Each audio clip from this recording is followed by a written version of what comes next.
episode of our campaign of Our Haunt here on Dungeons and Drama Nerds. We're going to start by doing some introductions of our players, beginning with me. My name is Percy. I use he, him pronouns. I am playing the cat, Prosper, who also uses he, him pronouns. Hi, I'm Kory. My pronouns are she, they, he, and I will be playing Jules with pronouns they, them. Hey y'all, I'm Leo. My pronouns are they, them, theirs, and he, him, his. I am playing Trinket, the faceless, who uses any and all pronouns. I am Tristan. My pronouns are they, them, or he, him, and I am playing Romeo, the loved, who uses he, him pronouns. Incredible. We open on a rundown mansion in a college town somewhere in the United States, perhaps yet to be determined. It is December 1999. For posterity, we're playing Our Haunt by Nedjadi, published by Possum Creek Games. And let's jump into our start of session stuff. As the handbook instructs us at the beginning of the session, I will ask, does anyone want to sort of focus on the story of their character or their room in the haunt today? Because it's our first session, if nobody wants to be like, I would like to go first, we could also just kind of like feel things out and then transition into specific focuses. But I open the floor to that question. I don't have any specific preference, do y'all? No, I'm good to feel things out if everyone is chill with that, especially for a first episode. Yeah, let's play in the space and see what emerges within this first session. We don't have any supporting characters established yet, so I don't think we need to worry about what supporting characters we want to see in this session. Does anyone have specific scenes that they want to see happen in today's session? Yeah, I would, since we're in a college town, I would really love to see maybe some college students coming in. I don't know, it's December, so they're not like coming in for the first time, but I'd love to, I don't know, maybe class just got out or something and people are coming back to the area where our place is, and us getting to kind of watch them do their things. I feel like that would be kind of fun. Yeah, do we think it's maybe the start of winter break or somewhere? Yeah, or do we think maybe. it's like is it finals week? Yes, yes. Perfect. 10 out of 10, yes. Cool. So I'll say finals week scene. Any other scenes folks want to play out? I think I would like to meet the nice old man. That is one of my bonds. Because we were also charmed by the concept of the nice old man. That I think I want to do a scene with the nice old man today. Any other stuff we know we want to try to get to in our first session? I'm scrolling through my notes. I wonder if there's a room that would be one that we want to make sure we hit this session. I don't have one. I'm just thinking out loud as I look through.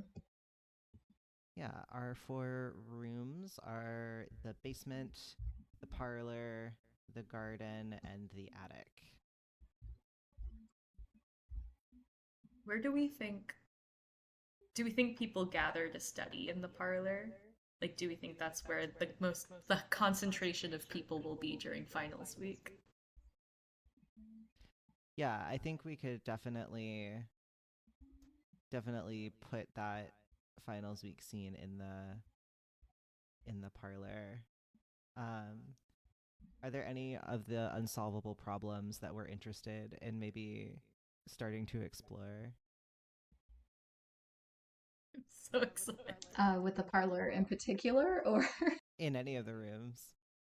I'm curious about the television in the attic. An old television screen, unplugged and broken, turns on by itself and shows us what we don't want to see. Cool. So I'll put that on our list, and we can revisit and see if there are more things that we want to explore and play out as we go. Do we want to start with our finals week scene, which it sounds like will be in the parlor? Yeah, I think that's Yeah. a fun way to start. Amazing. So that is Romeo's room. So Tristan will be in charge of the parlor.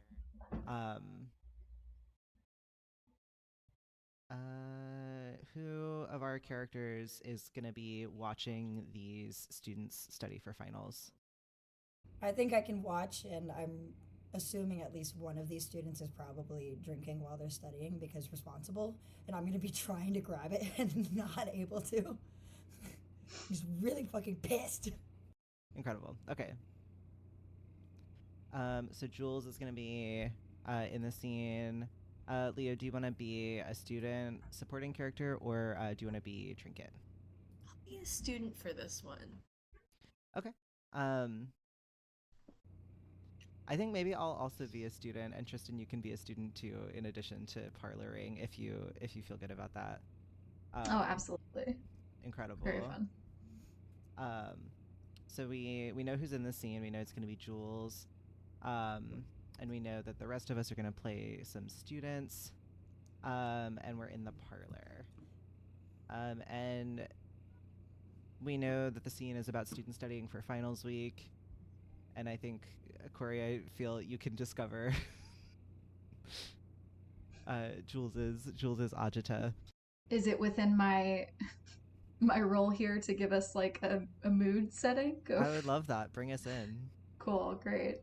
So I think like the parlor is it's like spillover from maybe like a study room or something. So it's where people are studying because there's not space in quieter spots, and also where people are avoiding studying. So there's probably both types of students in the room, as well as the in-between that Kory mentioned, you know, someone poring over a chemistry book while they're drinking. And I think, you know, there are students on the floor, there are students thrown over really old, ratty armchairs. There are probably like 5 students on the couch, which should only fit 2 to 3 students. And we have some really fun aesthetics in the room. So one of them is the grandfather clock that tells something other than time. So I think it probably keeps, like, the minute hand probably keeps churning really fast and then falling all the way back is maybe something that's happening as this goes. Maybe one of the students like hits it every once in a while just out of habit. And if everyone quieted down for just one moment, they would hear some chattering from one of the bookshelves that's been stuffed with liquor bottles and 6-packs of beer. And it's 1999, so a stereo with a CD player and a tape player. And that little chattering is a very talkative skull that can't keep secrets very well. And finally, there's a rack of costumes in here, which I'm gonna say are like some theater kids. You know, maybe they're taking their costume class right now, and it's just a bunch of pieces that they've pulled for the class that's just living in the parlor. And you know, as we come in, we kind of sweep across all of the students, seeing them poring over their books, throwing one to the side, grabbing a drink, turning the music up, someone else getting up to turn the music back down. And then I think it's lovely to land on that image of a student drinking while they're trying to study, and Jules trying to grab the drink and failing. Yeah, Jules, what are you doing? I want to look at the clothes because I'm pretty sure they took something of mine. Okay. I'm one of the students. I'm like a kind of tall, lanky guy with a mohawk that's not currently gelled up, browsing through the costume rack, trying to find something to put on to like get me in the zone to memorize my monologue for my theater final. What's the monologue? Ooh. Oh yeah. What's your audition piece? What is it? It's definitely gonna be the Hamlet skull monologue. Ah! Beautiful. We've got a skull for you, pal. Alas, for Yorick. So yeah, I'm like flipping through the clothes, and there's like all of these like weird old like robes and muumuus and like blazers and things. Like it's a lot of jackets, I think. Mm. I'm kind of like holding stuff up and like asking people's opinions. I'm like, do you think like a chevron, or maybe this kind of like houndstooth? What is this, like Hamlet set in the 70s? Well, all of our clothes are from the 70s. I think we're going along the lines of like where David Tennant was doing Hamlet sort of style. Like, it's a little grungy. It's a little something extra. Yeah, This is, to be clear, this is definitely a student saying this at you, not Tristan. Tristan's about the houndstooth. Yeah, so I'm just like pulling stuff off the rack. I swear Go to ahead, all Leah. that is holy, if you rip a single seam on one of these jackets, I will haunt you for the rest of your life. You can't hear me, but I will find you. I will take you to the ends of the earth. That jacket, that's mine. That was from my 30th birthday, okay? You're not even there. You're a child. You don't understand. Put your hand, do you wash your hands? I see your nails. You nasty. Please. Ah! The other student in the room gets like a chill down her neck, unexplainably. She's at the CD player. The Cranberries Bury the Hatchet has just ended, and she's just starting it over again. She's an English major named Mackenzie, and her hair is slicked back like Trinity in The Matrix. And she's got really tiny sunglasses. And she's like, oh my god, did we leave a window open? And you? Why are you wearing small sunglasses? We're inside. What are you protecting yourself from? The books? I'll say my my student is let's say Dale, and Dale is is on the soccer team, but is never on the field, but constantly has a soccer ball, and is constantly practicing indoors, and will kick the soccer ball towards oh my god, I've forgotten her name already. Mackenzie. We'll kick the soccer ball at Mackenzie, and maybe if Jules is okay with this, the soccer ball goes through Jules on the way. If I had legs, it'd be game over. The soccer ball's just gonna bounce off of Mackenzie. There's no attempt to return it. She's so focused on the music that feeds her soul. I would just like to, this is a non-plot related, but because someone is named Dale, I actually used to live with somebody named Dale in college, and we called him Dale-Do. And I would just like to introduce that into everyone's heads as we paint this scene and continue on. In that Poor case, Dale. Mackenzie just goes, ugh, nice going, Dale-Do. Dale is crushed, immediately crushed. Kicking a soccer ball at someone is the highest level of flirting in Dale's mind. Mackenzie also think that she's flirting. Yeah, no, that checks out. Both of Hunter- these children are being fools. He'll just say like, "Good one." I'll get the. This is. Who is this? They're great. The Cranberries? Have you, like, been under a rock for the last 10 years? No, I just spend so much time practicing. I don't get to really chill out enough to check out the new music. Okay, what kind of music do you like?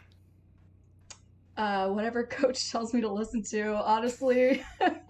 You know, like pump me up music, like I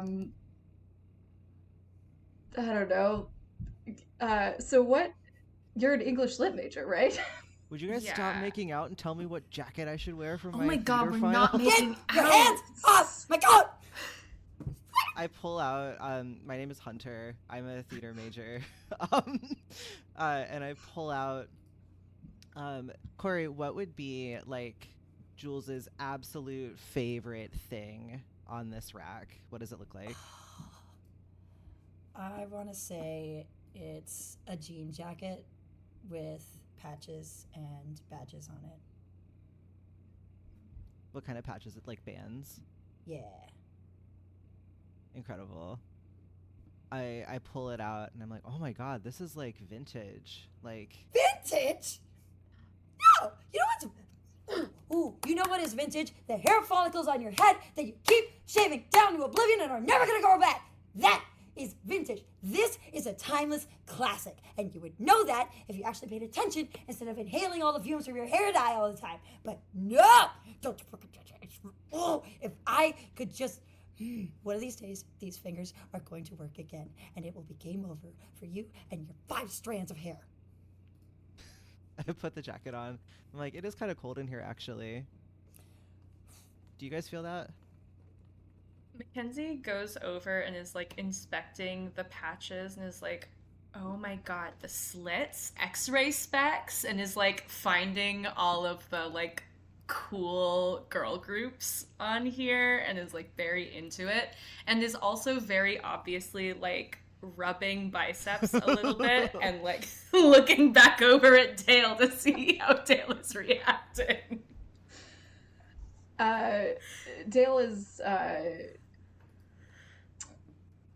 throwing the soccer ball at his knee and bouncing it up and up and up, like, trying to show off at the same time. And is also trying to remember each of the band names that Mackenzie says, like, over and over in his head. Yeah, looks sick. Yeah, I think this is Cool. exactly it. Yeah, there's like there's all this weird stuff in this house, but this is actually pretty cool. Yeah, just like, do all the students just leave stuff after they move?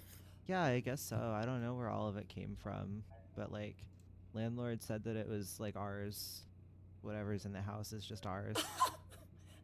Creepy. So we have no idea like whose stuff this was. They could be like a serial killer or a politician now, or What if the person whose jacket this was is dead? Whoa. I take it off. I mean, it looks old enough. This is not even that old. This isn't even that old though. They wouldn't be That dead. old? Listen up, fuck knuckles.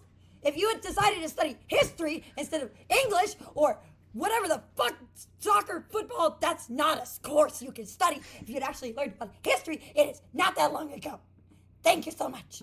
Jules, what are you doing in this moment? I am going to ghostly ability fling objects at a target. Okay, what are you doing? Let's see. Okay, there's the things in the room. I would like to... What else do we have in the room besides CDs and soccer balls and books? We have the grandfather... Like bottles, probably. I don't want to start that just yet. Probably like pillows. If you're looking for something soft. Is anyone eating anything? Let's say there's like a Yeah, study maybe there's snack. like a but like a bowl of chips or Cheetos or something. Did they have Yeah. Okay, Yeah, right? great. There's some slushies, I bet. Or like whatever Oh, yes. whatever the regional slushie is on the coffee Absolutely. table. Hell yeah. Okay. Basically, I'm just gonna start throwing a fit and like try to bang my fist down the coffee table and actually get the slushie. And who are you throwing it at? I would like to throw it at Dildo. Dale bouncing. Because Wait, fuck Dildo. so real quick to make sure I understand how the moves work. Since Kory doesn't have tokens right now, Correct. using this ghostly ability will result in a great consequence. Yes. Is that Yes, and I think Cool. as I the have an person playing idea. Dale, please regale us with what the great consequence might be, and Kory, take a token. Love it. great? So I think you absolutely succeed. Like it hits, you land it, it flies in the air, and in a moment of pure athletic brilliance that has never happened at practice before, Dale, though, God, I can't believe you're getting me to say it. Dale, poor Dale, kicks the soccer ball at the drink, and it instead flies right at the jean jacket and hits just all over the jean jacket. Oh my god, Dale. So, No! oh my god, I'm so sorry. It's instinct, man. You know, it's instinct. Instinct. What happened? How did that like fly across the room though? Oh Oh my god, the machismo in this house is exhausting. The machismo. Thank you. I don't know. It was just it was coming at me. I didn't do it. Like, it was coming at me. I just reacted. You like kicked a slushie at us. The slushie was coming at you. It was coming at me. I swear, Mac, can I call or Kinsey? It was Please like, don't call me Kinsey. Kinsey. Oh, Mac. It was like flying at me. I swear. So here's the thing, Dildo. That was my slushie. So now you owe me a slushie. That's fair. When are you gonna get me a slushie? I mean, Tomorrow? when do you want to go? Yeah, you want to go get 7? sushi tomorrow? Yeah, 7's great. Yeah. Oh, I have. You know, it's fine. They won't miss me. 7's great. Great. Hunter, Slushies. covered in slushie, is gonna storm out of the room to go clean up. Hunter. You better wash my jacket. I Um, also, how did that happen? I think a bottle, or maybe not even a bottle. Maybe there's like what's something light? Maybe there's like a beach ball sitting up on one of the shelves, like near one of the bottles, and there's some heavy chattering, and the beach ball falls, and we can just slightly hear a voice on the shelf going, Dale likes Mackenzie, Dale likes Mackenzie. Which is Oh my god, Hunter, shut our soul. up! What? Shut up! Every day that I am stuck within these walls, I get dumber and dumber. It is a nightmare that I can never escape. Please, love of God, you numbnuts, get your shit together and learn how to actually shoot your shot. You, for an English major, learn how to communicate and actually say things the first time. Thank you. Where's my jacket? I think that this, like, without even thinking about it, Mackenzie's jaw just kind of, like, starts moving and is like, I'm really excited we're getting slushies tomorrow. Oh, thank fuck. Oh my Good god. job. We're so proud of you. That was weird. Mackenzie feels kind of nauseous. Like someone just kind of took her jaw and, like, made it say those things. So proud. Mommy will get you your Oscar now. Good job. Yes. I need to study, actually. I need to study. Mackenzie starts gathering up books really, like, way too quickly and, like, leaves half of her things, leaves the CD playing, and scampers away. Dale is just like really dumbfounded, and I think the soccer ball, you know, at this point, he's not concerned. He's skipping practice tomorrow to go get slushies with Mackenzie. Instead, he is going to look through the rack, the costume rack, just to see if there's a good jacket there that maybe he could wear. He quickly gives up. He decides, no, really terrible basketball shorts and white t-shirt is definitely the way to go. And then he goes to the CD player and he takes out the Cranberry CD to take it to his room so that he can learn all the songs very quickly, hopefully. Oh, that's so cute. And he'll leave. And I think, because it's my room and I'm selfish, I think as Mackenzie is storming off and Dale is doing this, I think Romeo is outside the room and just pauses for a moment in the doorway, and Mackenzie just goes straight through him, and he just takes a long drag on his cigarette and nods at Dale and then carries on. So we're left with Jules alone in the parlor. Jules, how are you feeling? What are you doing? Massaging my temples, because ghosts can get migraines too. And I'm just very stressed about my jacket. I would like to, before we leave, I want to just do a neutral action, scratch my nails on a surface. There's just this loud, I think, like screech as you scratch your nails. Is anyone? I know Romeo's nearby. Do we think either Trinket or Prosper is like summoned by this sound that probably Jules does all the time, as a sign of distress? Do you think that this is an attractive sound for Trinket? Do you Just go to like the parlor? Yeah. Does Jules leave a mark Yes. in whatever surface? Yes. So whenever I scratch my nails on a surface, I leave blood behind. Cute little Oh. mementos. What's the surface? I want to know where there's blood in the parlor. Ooh. Let's do on the clock. Down the side of the clock. Yeah. Very cool. Ooh. Artistic. Yeah, Trinket enters the parlor, is kind of like drawn to this scratch mark and like Trinket doesn't really have like a body, but like leans the center mass of themselves against this claw mark as if trying to like draw something from it into the core of it. I'm going to say to Trinket, what are you looking at? Which is meant to be insulting because faceless. Trinket does the slowest turn.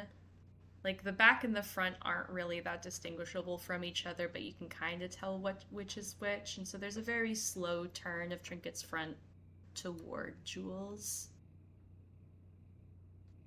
Trinket says,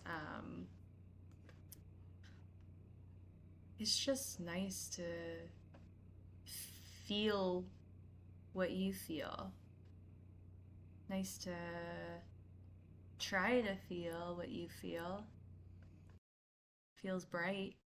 You say that because you don't feel it. Yeah. You wouldn't want to be me if you actually knew what I was. That's right. I know.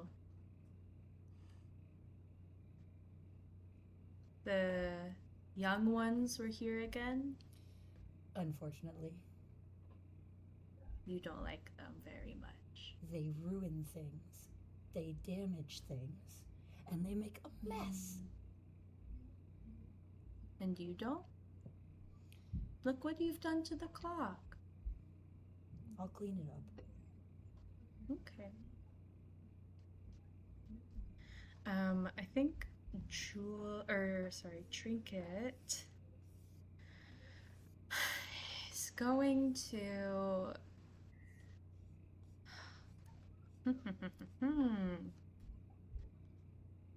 Oh, what does Trinket want to do?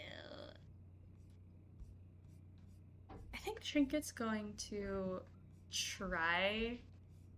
Actually, yeah, I'll ask. I'll try this. This question of can you tell me about one of your memories? And the way Trinket asks it is, when you get mad, is it because of what you're seeing, what you're hearing in the now? Or is it because of what you've seen, what you've heard another time? Both. What you see now is all that's left of what was then. The jacket? The jacket. How did it feel when it was on you?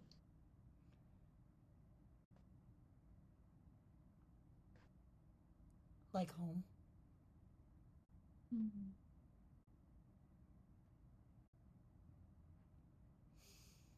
This isn't home. Sorry about your home.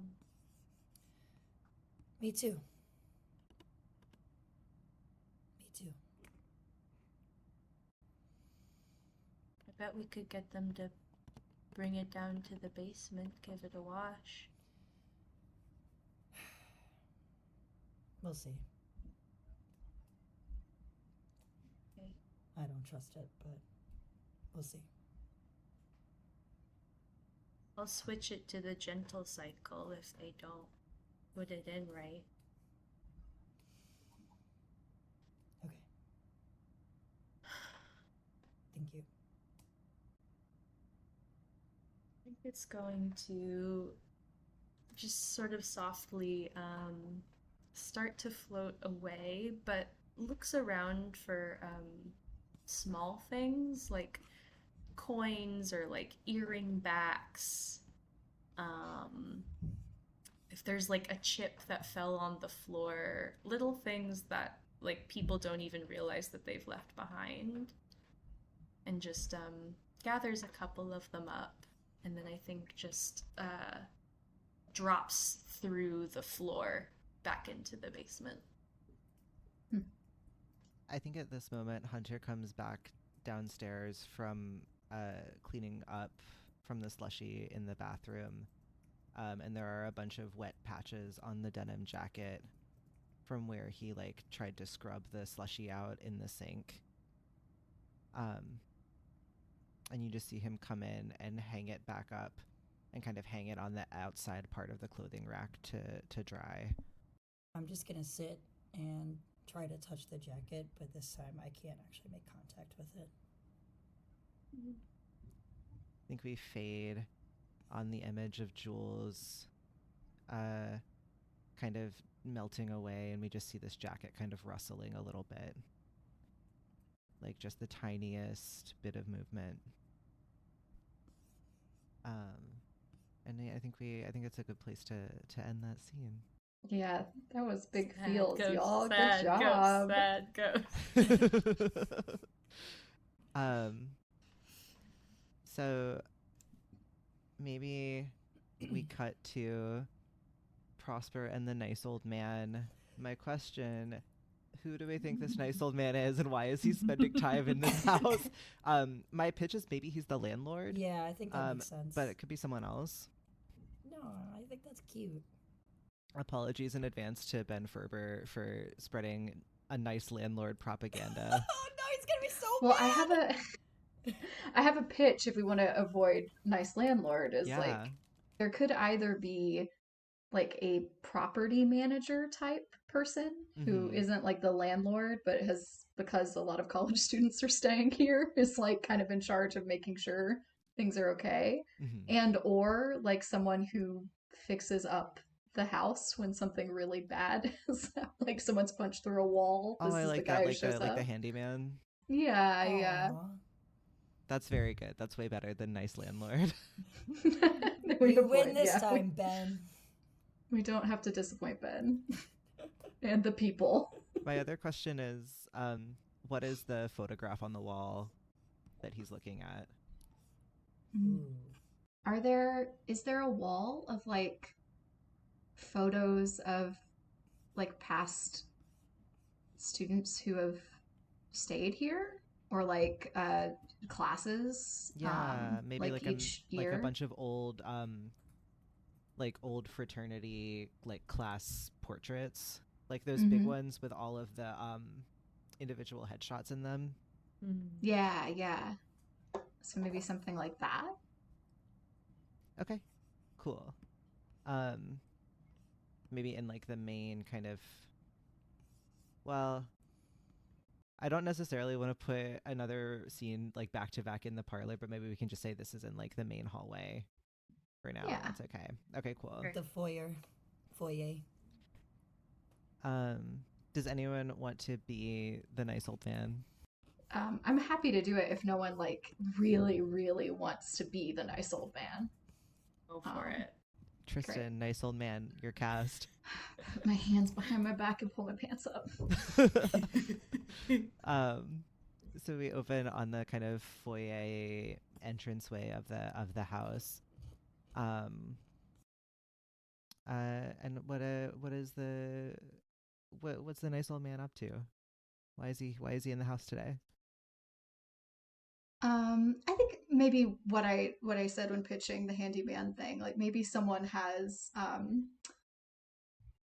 it's not even like punched through a wall. Like clearly there was some rough and tumble, something happening in the hallway, and maybe like kicked through a wall. So it's really low down, and he is trying to patch it up with his the drywall, like, or not the drywall, but the like mesh, and then coming in with the putty, and I think he's got a little stool that he sits on for the lower down jobs, because getting up and down on the S just ain't what it used to be. And kneeling down for a long time just is not doable with the after the knee replacement. So he's got like a stool that he kind of squats on, and he's maybe on like the final stage of kind of putting the putty down, and the whole time he keeps kind of glancing up at the photo, which isn't too far away. I think Prosper slinks in. Like you see him kind of come out of a wall and then turn into the hallway and walk very cat-like. I think because he has this bond, it implies to me that Prosper has like died recently enough that like he is maybe perceivable by the living. So I think he's gonna go and just kind of do the cat thing where he like rubs up against the nice old man's kind of leg and just kind of weave through the legs of his stool. Do you think I know the name Prosper? Probably. Probably Well, not, right? Think? I think probably not, given what we kind of know about ghost names from the mechanics. And I think he. Okay, wait, sorry. What does Prosper look like again? I need the. Prosper's a fluffy white like ragdoll cat with a couple of brown spots. And I think he has one kind of dark brown eye and one very piercing blue eye. Okay. I don't think it's clear whether this was actually at any point Prosper's name or just what the old man calls Prosper. But when Prosper comes in and goes about the stool, he'll very carefully move the putty to the other side, away from Prosper, and say, "Oh, Bambi, I was wondering where it's been so loud today. I thought you might have taken off for the garden or up in the attic. How have you been?" Prosper kind of puts his paws up. What is the handyman's name?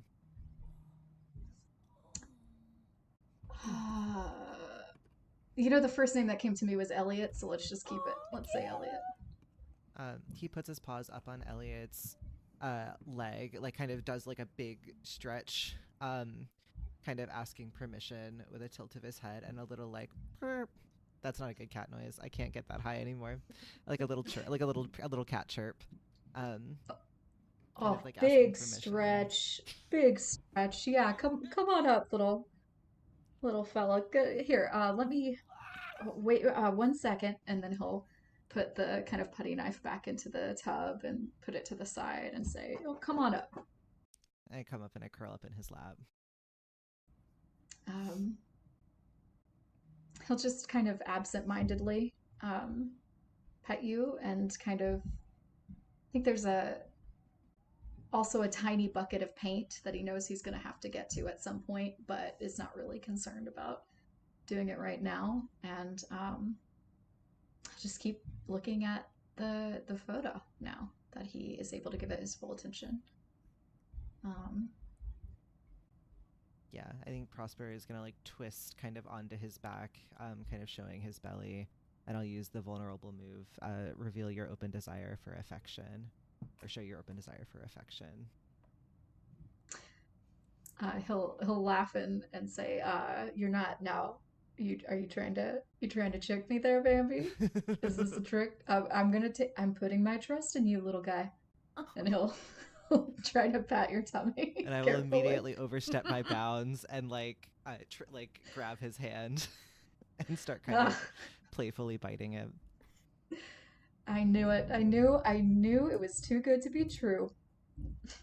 Your teeth aren't that bad. Um, and I think he'll let it happen for a while. I mean, he's got rough hands at this point. I don't think it's really hurting him too much. And uh, yeah, maybe there's like just a really deep sigh. Um, it's hard to tell if it's from being a bit tired or in pain or a memory. Prosper's gonna hop out of his lap and go over to the floor beneath where the photo he's looking at is, and just kind of like walk his front paws up the wall, kind of looking intently up at the photo. You sure are an insightful cat, aren't you? You know, I've always said it.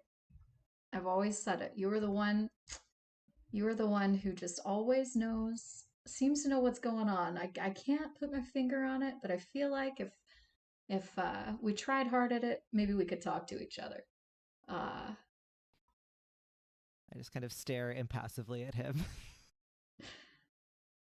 Yeah, that's he'll like he's done with sitting, and he'll like pull his pants up a little bit and get off the stool, and there's all these creaks as he's kind of lifting his body up, which I can say because they happen to me.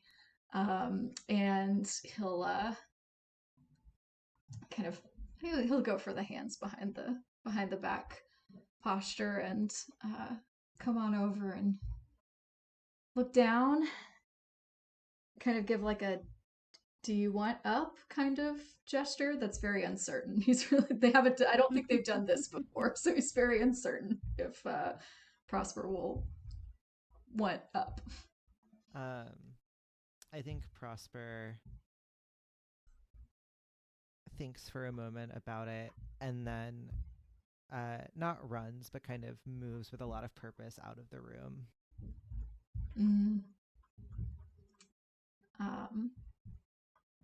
Oh, he's always got places to be. You probably know I should getting back to the job myself. And he says that, but he doesn't. He just stands there and looks at the photo a little longer, and maybe, you know, it's like the camera on him facing the wall and then in profile, and then if we turn we can see the collection of photos around kind of a group photo, and maybe he's looking in like the lower left of that photo at some of the faces that are there, and none of them say Elliot, none of them really look like an Elliot, so it's not clear exactly what he's looking for there, who he's looking at.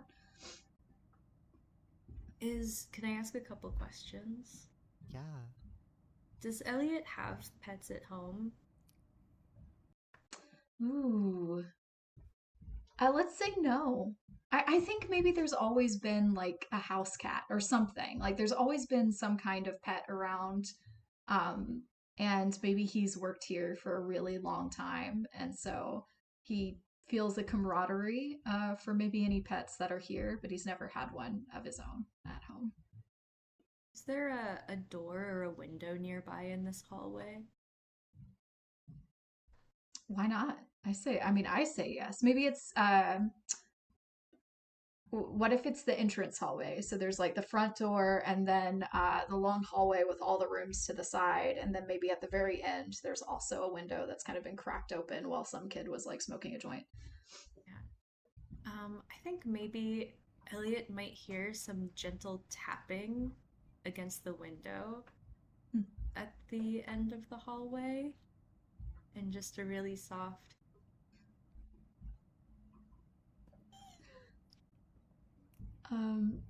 he's gonna give it a second, and then he keeps getting distracted by it, and he keeps looking over, and at first he's like a limb he needs to cut down from like a tree nearby, but he doesn't see one, and sighing a little bit, he's gonna shuffle over to the window to make sure there's nothing happening that he needs to address on it.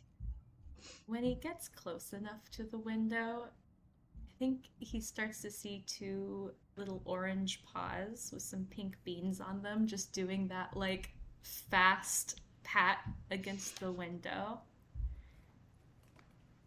Oh, there's.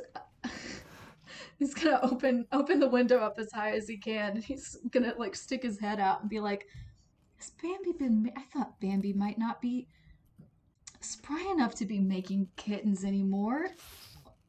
He's gonna look out the window. There's just a real scraggly, like bedraggled looking, like not quite a kitten, but adolescent, orange and white cat looking up at you and like giving you those like "where are you" meows.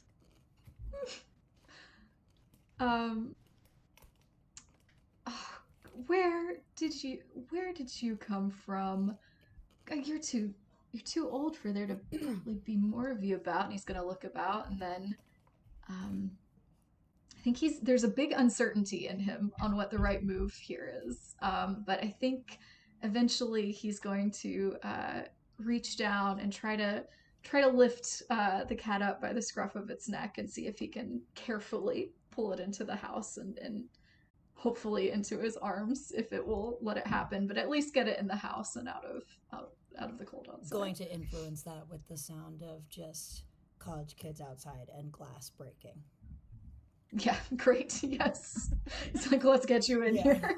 It is not a good time for anyone in the outside South. Kind of inside good. Yeah, this cat totally passes the like agreeable floppiness test. Just like happy to be inside. You hear a loud kind of like the pitter patter of a cat running as Prosper reappears at the other end of the hallway, looking a little bit hostile, I think. And the other cat, because one of my abilities is that I can telepathically speak to other cats. So I'm going to reach out to the other cat's mind and I'm going to say, "What are you doing here?" Oh, I just didn't. I got a little lost. I don't know where. It was in the woods. And then I was trying to look for something to get under when it started raining, and then I'm sorry. Is this your house? You live here? Yeah. Are you alive? Oh, I think so. Am I not? Am I not alive? Prosper's gonna walk very slowly and intimidatingly to where the cat and Elliot are. And he's gonna he's gonna put his paws up on Elliot's leg and sniffing up towards the cat, who, you tell me, is the cat alive or is the cat a ghost also? I don't think this cat would know. Ooh. Yeah. Interesting. Is that okay, or do you want a definitive okay. answer? Okay. I think it's more fun if the cat is alive. Great. Let's say this cat is alive, but like the cat, once you put the seed of like, are you alive or dead? This cat is always gonna be a little bit like, maybe I died. I love this cat not being sure. Is this cat's name Schrodinger? Could be. Cat doesn't have a name. This cat hasn't been jellicle. This cat just got found. Oh my god. It's traumatizing. I'm sorry, Tristan. You were saying something. Oh no, I was just saying I love the idea of this cat not knowing whether it's alive. I think though, Elliot, when Prosper kind of comes out a little hostilely, will be like, "Oh, so not one." Well, familial jealousy, something I'm familiar with, so it still could be, but y'all don't look very alike, do ya? Well, calm down, Betty. Nobody can replace you. Nobody's trying to replace you. It's cold out there. Are you? Well, it doesn't matter at this point. You don't know. He's just, he's just looking for someplace warm. And I think Elliot's gonna maybe head towards like the kitchen or something to try and like find a towel to dry you off. Is where he's planning on going if it all goes well.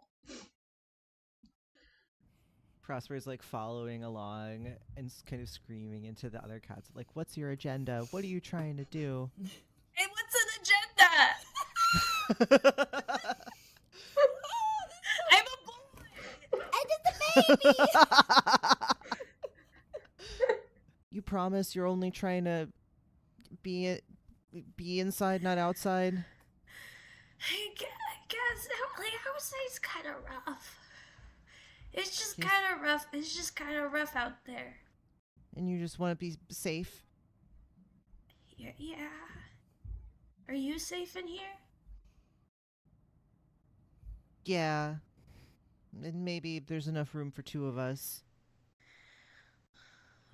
Okay. I don't have to be inside all the time. I can go out sometimes. No, you could be inside sometimes. Or whenever you want. You're saying the thing you're saying and the way you're saying it are too different. I'm used to being the only cat here. Except for the ghosts that live outside. Oh. Yeah, there's a lot of those. Well, if you promise to be nice to my friend here, and you promise to be nice to me, then I guess you can stay. Yeah, I'm pretty nice. I don't pretty know about nice. that yet. Well, okay. Well, that's okay. You don't have to. You don't have to trust me yet. I know I'm kind of blowing up your spot here, but thanks for letting me come in for a little while at least. Oh, it feels like you two just had a whole conversation there. Wish I could speak gestures. Prosper jumps up onto the kitchen counter and is walking along. You know how like cheap houses have those like weird spaces above the cabinets that you store like appliances you never use? It's just liquor bottles. He's just walking, like weaving among the liquor bottles as Elliot is like finding a towel. You be careful up there. Those are. I want to get up there. I want to get up there so bad. Trying to keep you in the towel. I'm gonna use my ghostly abilities to great consequence and tell this new cat, you could just jump. No.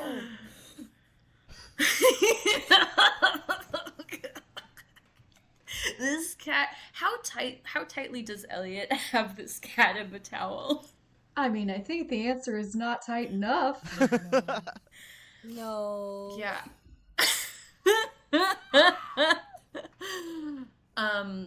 To great consequence. I think because this cat is being held, like the only thing that he can push off of is Elliot. And so he does as hard as he can and scratches Elliot's arm with his back claws in doing so and doesn't realize and just leaps for that upper shelf, tries to get up there, does not make it, probably knocks a couple bottles over in trying to do so and lands in the sink. Which does have water in it from a bunch of pretty dishes with standing water in them. Well, and also the jacket was just washed too. Oh, then this cat just freaks out. Yeah, this cat's freaking out. This cat, like, does the thing where, like, he doesn't quite land. He, like, jumps back out of the sink and is, like, bouncing around the kitchen. Mentally, Prosper hears, "You said I could do it! You said I could do it!" What does Elliot do? I think Elliot has, you get that, your skin gets so much thinner as we get older, and I think the scratch is pretty gnarly. I don't think it's anything life, it's not like life endangering gnarly, but it's We pretty can't gnarly. fridge the nice old man in the first episode. Fine. It's that kind of show. And I think he's, he had a bit of a gasp, and he's kind of gone to put the towel over his arm, and then rethought it because of how dirty the cat is, and the cat's just running about the kitchen, and he's like, I need to catch this cat. And I think he feels like this was Prosper's fault. I think he can't place why, but there's something there, and he says, you are being a bad example to this little one. But he can't see Prosper, because as soon as the new cat jumps up Prosper, I use my ghostly ability to turn into dusky smoke and disappear, and I am gone from the kitchen.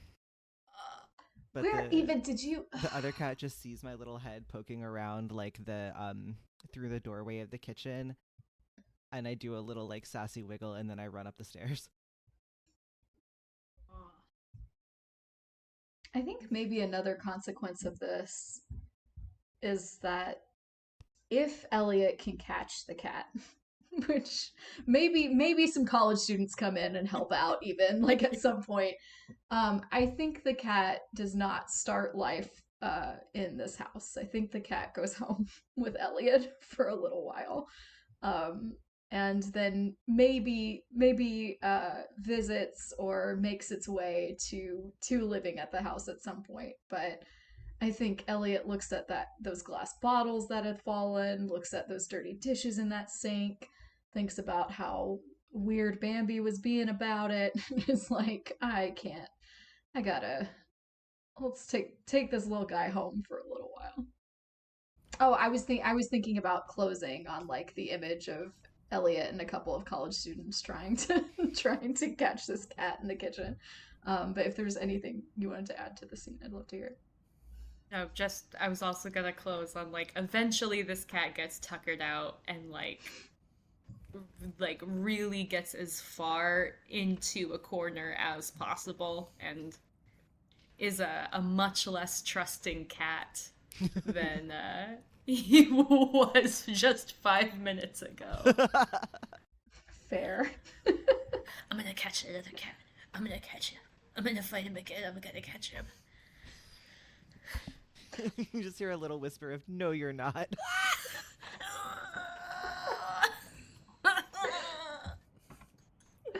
I just want to acknowledge how great Leo's cat voice was for this. So good. Just adolescent cat. 10 out of 10. I don't know what am I alive? I don't know.